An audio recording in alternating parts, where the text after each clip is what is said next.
Mic check, mic check. What's going on? Welcome into a very special episode of the KZ Community Beat. I'm your host, Ross Martinez, and the program director for 102.3 here in town. We've launched a new campaign called the KZ Cares Program. It's where we use our marketing resources to help shed light on nonprofits and charities doing amazing work here locally in Peoria. And for our inaugural first participant, we are very proud to welcome Mark Linder Walk for the Mind as our initial participant. And from the organization itself, I have Mark Olig, part of the planning committee, no association to Mark Linder himself, right? Other than being part of the organization. But, Mark, man, let's talk about the organization itself. Mark Linder Walk for the Mind. What organization is it? What's your main objective, and what's your mission here locally? So the Mark Linder Walk for the Mind was developed about 23 years ago. Actually, we are in our 23rd annual walk this year. Developed by, the founder, Mark Linder. He was diagnosed with a brain tumor and just felt he was the only person in the area that had a brain tumor, and kind of held, probably like we all did, had that kind of empty, lonely, I'm the only person this is happening to, just feeling. And he decided to have the inaugural walk back, I think it was 2003. They had about 15 survivors, a couple hundred people, and just, talking about, just coming together and just discussing what we're dealing with and try to raise some money, raise some awareness. And really those are the three pillars, I guess, that I would look at from the Mark Linder Walk for the Mind is bringing people together, raising revenue and raising awareness. And we coupled that not only with the organization itself, but then really the pinnacle of our organization is the event, the Mark Linder actual Walk for the Mind, which is always the last Saturday in September. This year is September 27th down at the Riverplex. I'll get a little bit more detail on that, but that's really what we're doing. And part of being here, and Ross, thank you so much for allowing us this opportunity, is the outreach. I got involved. I am now a 3-time brain tumor survivor, and got involved. I attended the event in 2008 supporting somebody else, but was diagnosed in 2010, 18, and then just last year. But when my neurosurgeon in 2018 had said that he had done 3,000 brain surgeries between 2010 and 2018, it hit me pretty hard of, wow, I think we do a great job with our organization, and it's a fantastic group of people that work there or actually volunteer, but we are just missing so many people. So really it's an outreach like this here and so many other media avenues in the area that really give us the opportunity to reach out to those people that don't know about us. There's so many people that really just go about their daily life after their surgery or their treatment, and I'm so grateful for that. But there's a lot of people that are out there that are a little bit lost or a little bit lonely. I actually kind of reflect back. I talked to my sister a couple of years back. I said, you had a class of 120 people, and you have 3 classmates that have lost spouses to brain cancer. Oh, and wow. one of the things, it took a while, but one of the ladies, I kept on kind of poking, and she finally, after 3 years, showed up, and she was just so glad that she did. And that's what we want to do. We want to reach more people, but it's much more than that. Now, before we get more involved in things, if there's one thing I can share with you, we've talked a little bit off mic about this. The reason why we chose you to be a part of this, essentially why we chose you to be the first participant. If there's one thing I've learned since moving here from Chicago, this is now my 3rd year. In April, it'll be 3 years in totality. If there's one thing I found out about Peoria, they have a huge heart for giving back for individuals that are going through trying times or need a sense of community. So when I was looking into what you guys do, and Mark Linder himself, how you said it was an individual who felt kind of isolated at the time during a very traumatic moment, a very low moment in life, but he was able to help with his community locally to build this organization, to provide another community within our Peoria community for individuals that may be lost, as you said. So, man to man, I love what you guys do. It's a perfect representation of what the Peoria heart is, man. And I just got to ask you, can you tell me a little bit more about Mark Linder and how the initial steps were to creating this organization, if you have any history on that? Well, I don't have as much because I never had the chance to meet Mark. There are actually a few people that are on our committee that were part of the original years, the original inception of the annual walk. But it was always about, really his passion and his energy, his inspiration of just and caring of getting a message out. Because as you mentioned, and Brain tumors, brain cancer are more considered an orphan disease because you don't have near the amount of episodes or issues that you would with regards to like a breast cancer or other cancers. So we don't get the visibility. Now, as you mentioned, I've learned over the last 15 years, the Peoria area, Central Illinois, is so absolutely generous in their giving. You know, we have raffles. I go out and do fundraising, but I also see that there are local events. There may be a person that is in need. There are other large local organizations here, and we as a community just give, give, give, and give. And I just cannot thank the Peoria area, Central Illinois, Bloomington Normal as well for what they do to help us out and to help so many other people out. Man, so you've expanded outside of Peoria. Yeah, I mean our event actually, if you look at the walk, the last few years we have brought people in from as far north as probably Rockford. We down to Danville, Springfield, Champaign. You know, people from Bloomington, Quad Cities. So the walk has really expanded more and more, and as you see more people involved and they get the touch point, it's like that each one reach one. How it, you know, we got donations from out of the state and out of the country actually last year. So we just want to see more of that. But part of that too is because we're a kind of a grassroots. We have no marketing budget. I sometimes laugh, and I think the group does, that our marketing department is right here talking to you right now. Well, Stacy told me that when I called her to give her the good news.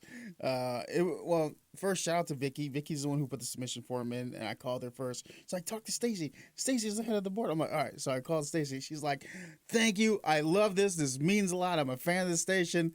But I'm gonna send Mark because he's a big spokesman for what we do. But you know, it's just like I said, what we try to do and just get the message out.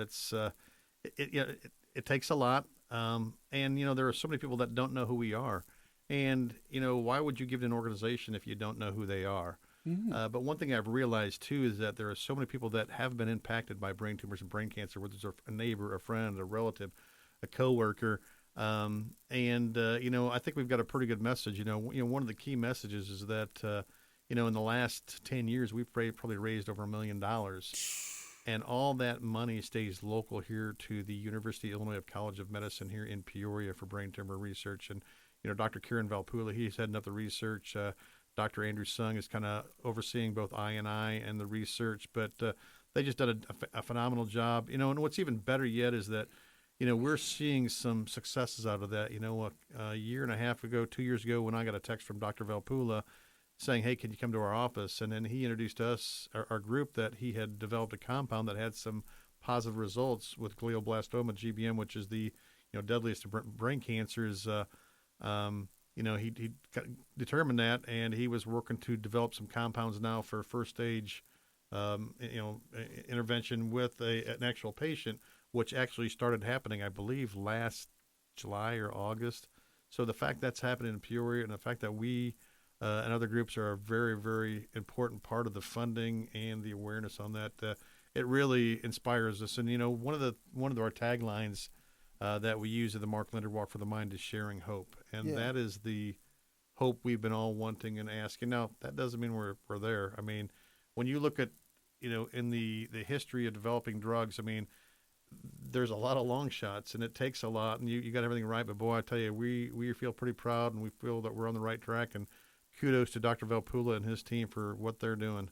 So Dr. Valpula, right? Is his name? Is that the one associated with the new cancer ward that came here to OSF? So Dr. Valpula is part of the University of Illinois College of Medicine here in Peoria. But you know, you bring up a good point. You know, Stacy, Amanda, and I had a chance about actually this time last year before the OSF Healthcare Cancer Institute was opened, to take a back seat or back room view of it.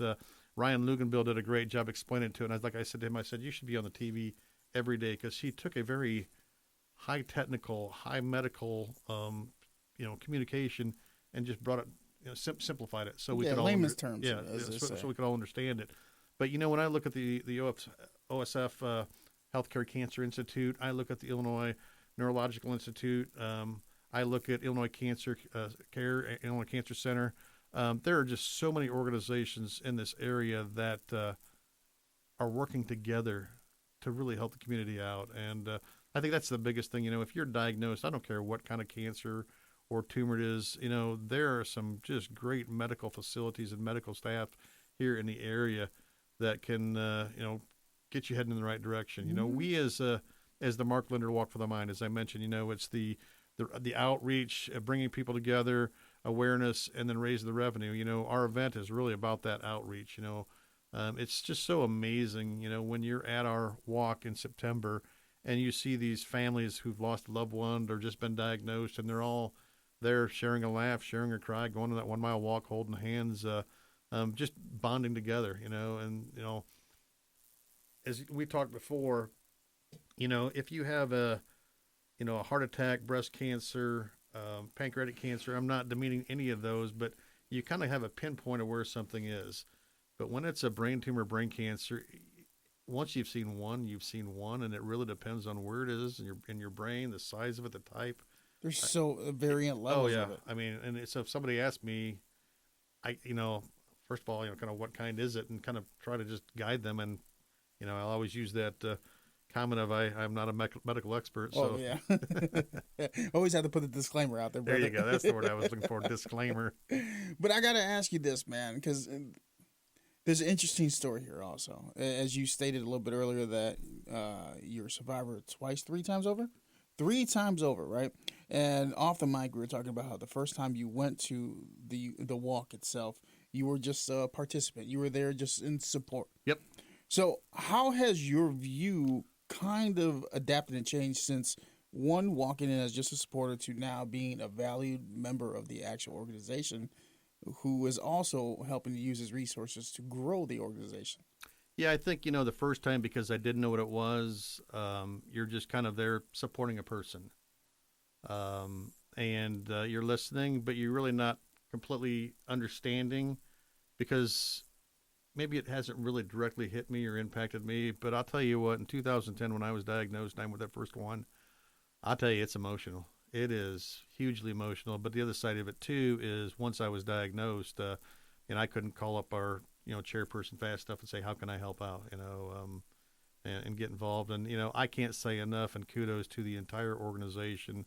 What we do with the limited resources. I mean, it's a smaller group, and we're always looking for more people if you want to, join our committee. But what we do, not only in the walk itself, but for other periphery events that we have going on, it's just truly amazing. And as much as we go out and do raffle collection or other events, it's part about just getting the message out to the community.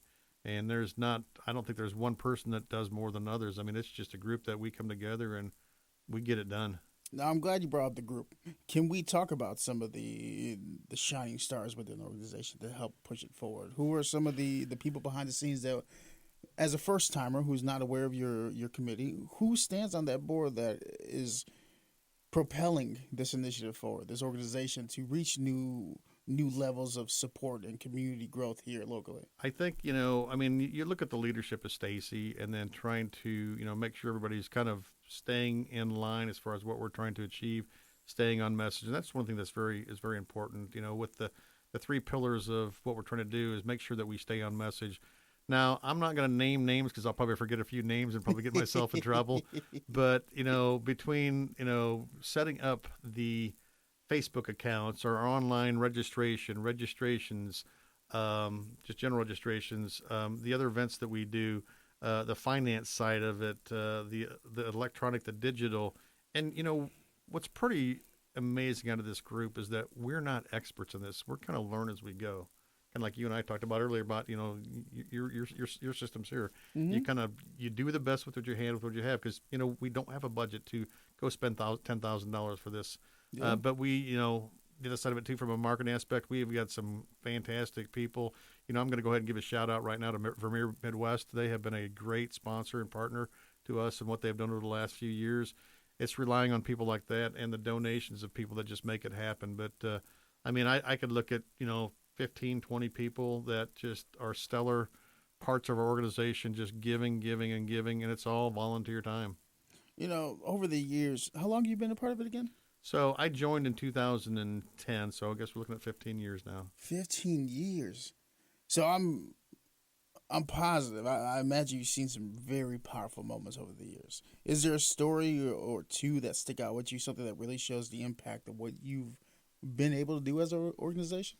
We talked about this offline, and I think this is one of my biggest misses. But you know, I think about some individuals. A couple years ago, I kind of instituted this pie in the face challenge, and the pie in the face was PIE is an acronym for the passion, inspiration, energy that Mark Linder has given our whole organization. I like that. Well, there was a young seventh grader from Morton Junior High that was diagnosed, and she took it upon herself to have her own pie in the face challenge. Got 13 teachers to take a pie in the face at school. We had the TV channels there, and she raised, I think, $5,000, and she did it again last year. One of the things that I have never been a Facebook person, and last year about this time, I decided I was going to say, hey, follow me on a journey, what it's like to be diagnosed.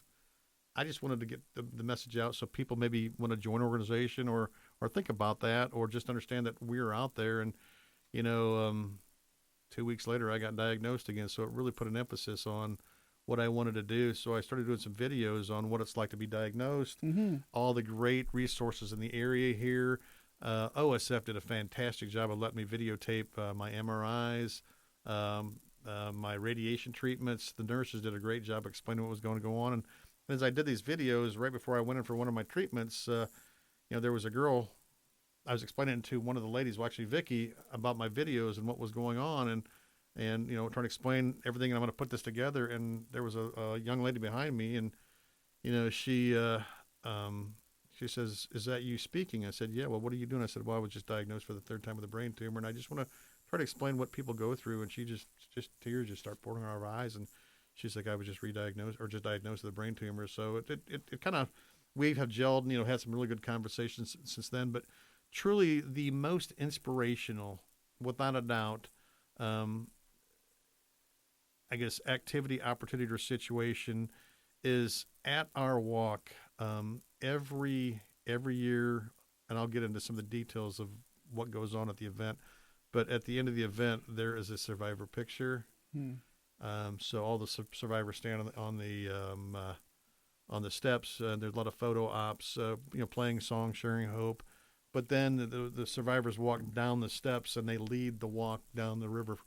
I tell you, it's pretty inspirational and pretty emotional on a lot of levels. Then you can tell there's a lot of people that's their first time, that you can see how emotional it is to them. Yeah, that must be a lot, man. I mean, one as a participant, but as a survivor itself. Can you take me through those emotions as just as a person? I know you don't like to talk too much about yourself, but I think it's a valuable moment for people to understand that, yes, you are the man that's a part of the organization, but you're still a survivor himself. It's pretty deep. I mean, it's really hard to explain because it's pretty deep. I mean, there is an absolute flood of emotions that just run through you, whether you have, you've lost somebody, and you're probably asking a lot of questions. We're all there sharing hope that we do find that cure, and I think that's one of those things that, Dr. Velpool's doing. But then it's like, some of it's like, why me? Why did God pick me to survive? And then it's like, that's a tough question, man. Then what can I do to better improve the situation? Because you know what, to open up a little bit more about my history on things, like my grandmother was diagnosed with pancreatic cancer, as we talked about off air. And I remember I had that moment. It wasn't even me going through it, but as someone who, my grandmother is everything to me. That was my light in this world. She passed away in 2009, but I remember asking that myself, like, God, she had dementia, she had Alzheimer's, she had diabetes, and now this is how you take her? How was that processing? Like, how was that for you, that moment? I'd say the first time for me was very emotional, very, very emotional. After that, I kind of went to worker bee attitude, and my job there is to make sure that not only myself, but everybody in the organization is welcoming to the participants. Our event is not for our organization. Our event is for the people attending. I will say that it was a little bit emotional getting the diagnosis again last year, because you kind of think you got this thing beat. Kind of the point right now, it's probably going to come back again.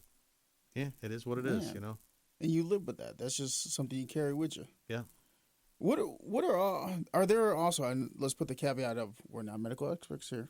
We'll put that out there. We're not medical experts, but are there commonalities between every patient, or is it just like snowflakes? One's different from the other. I think a snowflake is a great comment there. I've told people, I said, once you've seen one, you've seen one. I have been in a situation where I got a call from a friend from Texas. My friend's got a brain tumor. First thing, talk him off the ledge, kind of talk to him a little bit about it, and say, hey, that's not a bad situation because you know the type of tumor. It's a benign tumor. I recently got a phone call from another or a text from another buddy, and I read it and I just told him, I said, listen, this is not good news. Oh, the one you were telling me about before. Yeah. What is that known as? So the glioblastoma. So it was he had a friend, and I just said, this is not good news. I'm not going to be beat around the bush on this. And I think you have to handle each situation differently. And as I mentioned before, based on the type, the size, the location, your age, people say, is it hereditary? No. I mean, I've had a lot of talks with Dr. Sung, what causes it this way, that way. And I think you and I talked before, but, let's say you're at a Chicago Bears football game or a football game where there's 100,000 people in the stands, and Dr. Sung said that 20% of those people have a mole on their head. Why some grow and some don't, we don't know. We just need how to take care of them. Oh, you did tell me this, yeah. And, and I've had people say, hey, I had an MRI and they found a mole, but they're not doing anything about it. I said, they're just going to watch growth. Again, I'm not a medical expert. I'm just kind of regurgitating what Dr. Sung had told me. That's interesting when you think about it. I think the other thing, too, though, is like, when you look at the medical advances we have seen, especially now with the OSF Healthcare Cancer Center and that machine they've got down there. I mean, it's just the proton beam. It's just amazing. I mean, when you think that Peoria has got one of the most expensive medical pieces of equipment in the world for a city this size. And again, not only that, but truly, the medical staffing professionals and the capabilities we have in this area is just truly phenomenal. It's amazing to see just how growth in the city is happening. I mean, it's been known as a manufacturing town over years with Caterpillar here. But over the last, 5 to maybe 8 years, we've kind of seen a growth within the medical industry here. So it's pretty cool that they've also allowed you to go back and they give you the behind-the-scenes tour. We did an episode of one of our Community Beat episodes with OSF, and we talked about right before the opening. Take me through that, man. As an organization, how does that feel to see the city just growing alongside with you guys? Now we have more technology. You were able to raise over $1 million to donate to research and funding. Like, that's got to mean a lot to you. Yeah, it does, and you can't get away. I mean, I'm in the manufacturing sector, so it means a lot to me. That's the heartbeat of my family when it comes to our successes. But actually, one kind of leads to the other. I mean, it's the technology advancements in both of them. But when you go to that cancer institute and you see that machine, and I think the bed alone was $1 million bed, and the rotation, what it can do, it's mind blowing. When you've seen from Bradley University working its way down here to downtown Peoria, what they're doing is as far as the development for research to supporting the medical industry, and it's just starting. I mean, it's pretty amazing. But again, I don't take away from some of the manufacturing companies around here because they are feeding the medical industry with patients, people, finance, insurance.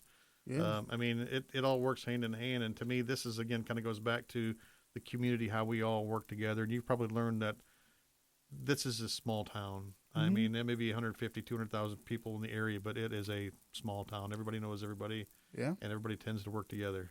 And a small town with a huge heart. Yeah. Now, let me ask you this also, a little bit more personal.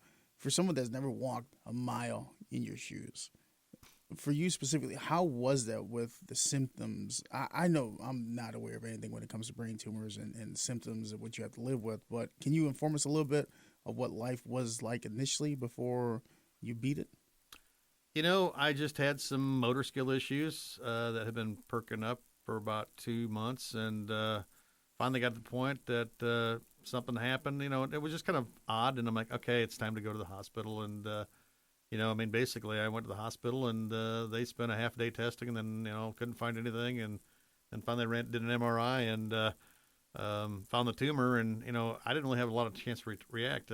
Doc's like, he came in Tuesday and said, "Well, you're here. Let's just do the surgery while you're here." And I'm like, "Oh, okay. Didn't see that one coming." Mm. But I mean, and I think we talked about before is how I can have a surgery taking a tumor out of my brain, bigger than a golf ball or a hard-boiled egg on Wednesday night. I think I cleared surgery or recovery at 9 p.m. on Wednesday night, and Friday morning I'm getting wheelchaired out of the hospital, but Yeah, walking out that day and feeding my fish. that is that is wild to me Okay. that you're able to walk out. And I feel very blessed with that. And I know there's a lot of people that are out there probably listening going, that didn't happen to them. And I feel bad, and I'm sorry. And that's the true heart and soul of me giving, because I need to give back for everybody else for the gift I've been given. The second and third time I was diagnosed, I was fine. I just went in for a annual treatment or annual MRI, and bam, they found it. So I was as surprised as anybody else. Wow. So, what type of treatments are offered to individuals that are going through this? So, I mean, first thing you have to look at is the size, location of the tumor. For mine, it was large enough where they had to be surgically removed. And then the third one was small, where it was just radiation treatments. Now, there are photon, proton, gamma knife. And again, I don't do a lot of research on this, so there are a lot of people out there that do a lot more than I do. Initially the surgeon said, we're going to probably send you through gamma knife. And then I went to talk to the radiologist. She's like, it won't be gamma knife. I'm like, okay, well, I trust this guy a lot. Well, when the radiologist explained why, because of the curvatures of the 5-axis, I'm like, completely makes sense. So it really depends on the assessment of the doctors. Large enough. I mean, when you're looking that big, it's going to have to get surgically removed. Smaller, no. But then it also becomes a point of how, or the placement of that tumor, how invasive. Mine was very fortunate. It was in the outside, just inner part of the skull, where if you got more inner, then, you can't be cutting away parts of the brain. Yeah. And really, I kind of go back to many people who are pioneers that probably have lost their battle, that we've all learned from, the doctors have, I should say, on what to do, what not to do. But then, when you have a team of people from I&I, and then you have Dr. McGee with the radiology. I mean, these people are very, very smart people. They've been doing this a while.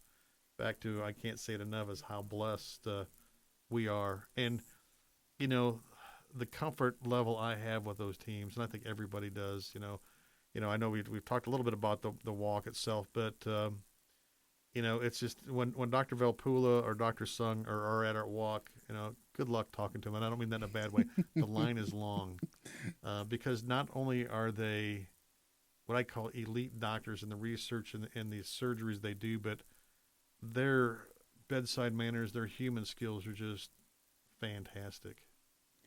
Man, it's just interesting.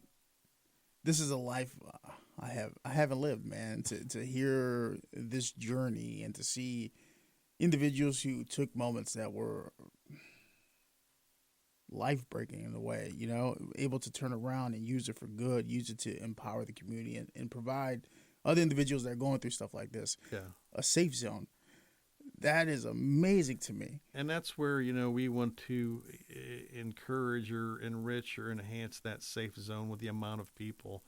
As I mentioned, those 3,000 people, surgeries that, Dr. Sung had done between 2010 and 2018. Now, I would say at our height of our event was probably 2019. We had 1,000 people. Nice. That attended the event. The numbers have dropped a little bit, but COVID just threw everything into a whack. We actually 2020 we had a virtual event that went very well. Really? And the numbers are starting to creep back a little bit. 2022, 2023, we probably had last year probably had 800 people show up. But during COVID, people kind of reinvested their life in family and doing family things. So I get that. Our job, again, is just to get the message out. And, again, this is just one media avenue to get that done. Of course, man. I'm happy that we can collaborate this month. I really do love what you guys do. But I'm glad you brought up the event. So let's talk about the walk itself. Sure. How does it look for first-time participants or volunteers or anybody coming in, none the wiser? Take me through this day. How does it view for a first-timer walking in? I kind of laugh right now because I've tried to explain this. So the event itself, registration is from 7:30 to 9:15. You can pre-register and come get your shirt the day before, but between 7:30 and 9:15, there are kids games. Typically, we'll have a clown or balloon stuff. We'll have a magician there. Snacks. And then there's actually, so I will be there, Illinois Neurological Institute, so you can talk to some of the professionals there. Excuse me. Hopefully, Dr. Sung will be there, so you can talk to him. There's just a lot of people on there. We have a very good raffle. There's about 50 what I call, mid-range prizes, about $100 a piece. Then we got some, some specialty prizes. Last year we had somebody, donate 4 tickets for the Blues, Hey. 4 Bears tickets, 4 box seats Cubs tickets. Some, more upper level. The committee does a great job, but I will say that, as you find out more about our organization event, definitely get registered, pre-register. I believe it's $25 for an adult. I think kids are free, or maybe $10. I can't remember on that. I should be more prepared on that. Any survivor, it's free. But as I mentioned, registration from 7:30 to 8:15. You want to be there before 8 o'clock because, man, I say just you see the wall of people at 8 o'clock coming in. It's just a flood of people that not overwhelms you, but it's fantastic to see it because that's everybody getting together and talking, putting their raffle tickets in, talking to people, taking pictures. We got a photo booth where it just went over well, where families get together to hold up signs, and it's just a great family moment for them as well. Sharing hope or just, sharing, the moment of the loss of a loved one. Then we go outside about 9:30. The event starts at 9:30. We have speeches. Stacy will typically kick it off. We have our honorary chairperson. We have a MC that runs it. And then typically the doctors speak, and maybe just a few more communications. Then we walk over and have the picture, and then the walk. So really, when the event starts at 9:30 itself, and the walk kind of finishes at 10:30. So you're not there for a long time. You come back in and see if you want a raffle prize, and then you're back to your normal day at noon. But very peaceful, very serene, very hopeful. Just a great time for people to come together, and for one specific reason. I bet it's a day of a bunch of emotions. But at the same point, you see a lot of happy faces. You do, and even those people that have lost a loved one, there are happy smiles and faces because they're seeing people that have went through that, and they see them from the year before, 2 years before, and it's just their time to get together. I mean, they could live on opposite sides of the area, but they connected that first couple times, or maybe we helped as they'd reach out to us, on Facebook or through our website, and somebody connects somebody that had a like situation. You do have those specific tumors or cancers that are similar, and that word does get out. And that's, to me, I don't know a lot, but I know the person that does and know the way of connecting people, and that's kind of what I do. I know a guy that knows a guy, brother. That's right. Now, I got to say, not to speak out of turn at all, but I bet when you first walked in as just as a supporter, right? You didn't think your path was going to go this way at all in life. No. There's been a lot of growth as an organization, also personally, but more specifically as a community. So with that said, over the 15 years, I think you said that you've been a part of this, where do you guys see as an organization growing in the next 5 to 10 years? Do you guys have ideas? Do you have a vision where you kind of want to see you grow a little bit more in? I think our biggest thing is just outreach. When you're a complete volunteer organization, you don't want to explode too much and not be able to manage it. Now, if all of a sudden 1,500 people show up at the Riverplex, we may have a problem because it won't hold that many people. We have to find another place. But we're not going to turn anybody away. We just may have to find a new venue. That's why I don't think that we're not looking to grow as far as doing more and more things. Our growth, I guess, would be how can we get more activities, events that are grassroots in the community. As an example, this weekend is the last weekend over in Pekin where a group has developed this hardest trivia contest I've ever been part of. They raised almost $2,000 last year, and they'll do that again this year. So they're doing their own thing. Nice. And that gets 20 or 30 or 40 people, 50 people involved. We've, with the young lady did over at Morton, and she's now brought that up to the high school. There was a young lady out in Canton, or actually Cuba, Illinois, that was doing stuff back when she was in high school. We've got coming up, we got our Clays for Grays trap shooting event. That's going to be on June 21st down at Peoria Skeet and Trap. If you're a avid shooter or trap shooter, skeet shoot, and you want to join a good cause, actually, Dr. Velpula, our research doctor, he will be there shooting, or he typically is, and he makes a great speech on what he's been doing. That's just a great way to get out there. So pay attention to our website, Facebook. We're going to have a save the date coming up pretty soon, or you can reach out to me. My email address is sponsorship@marklinderwalkforthemind.org. I can give you more information. We got another thing coming up this summer, fall called our Premium Bourbon Raffle. So all you high rollers out there that like high roll bourbon, this is something new we're going to try, but I like the way this is starting out.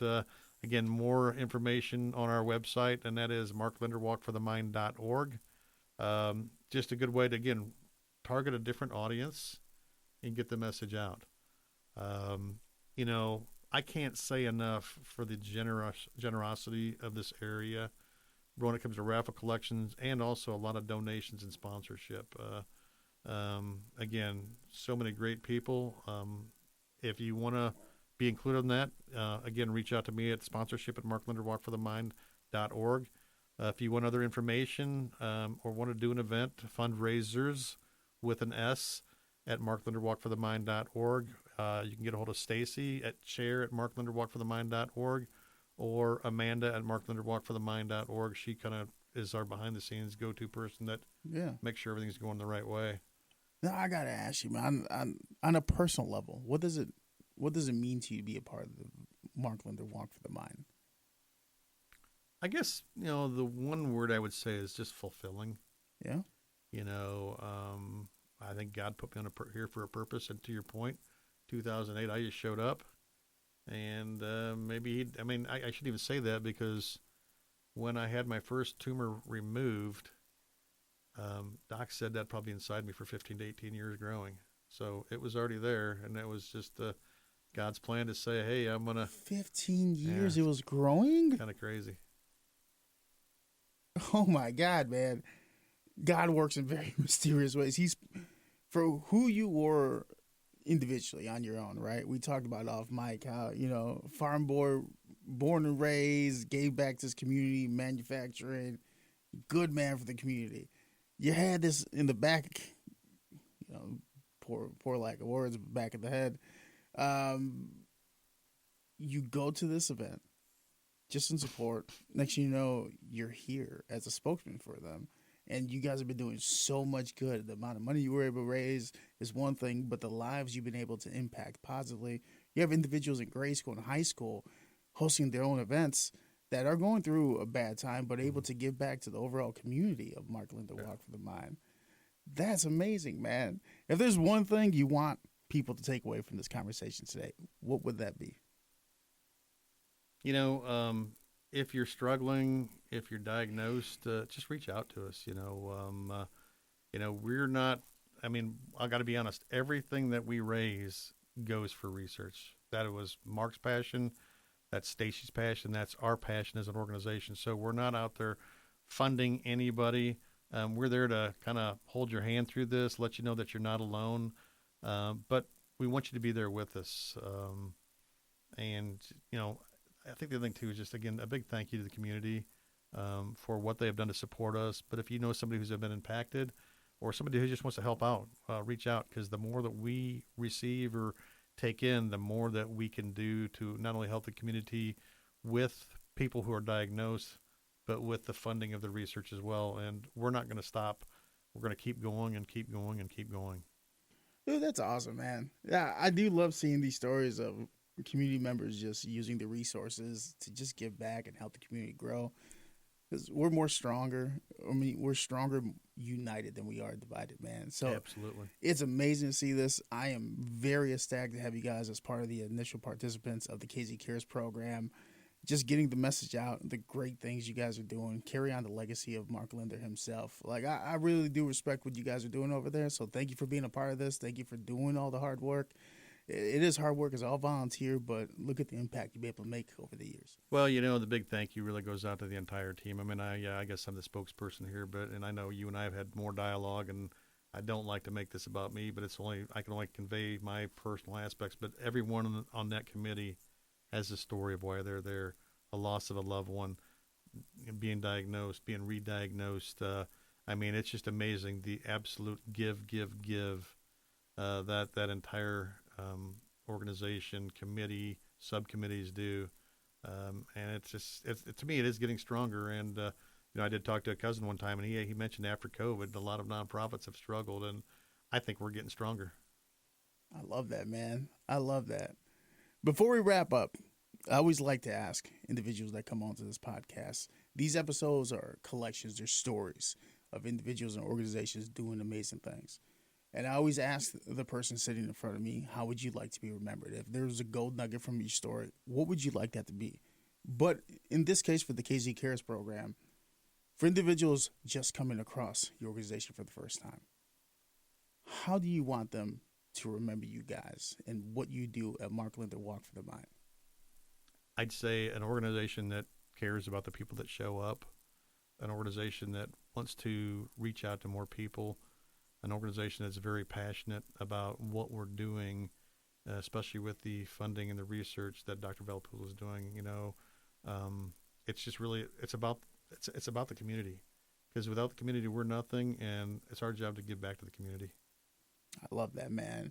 Mark, thank you so much for coming on this week, man, and being a part of KZ Cares.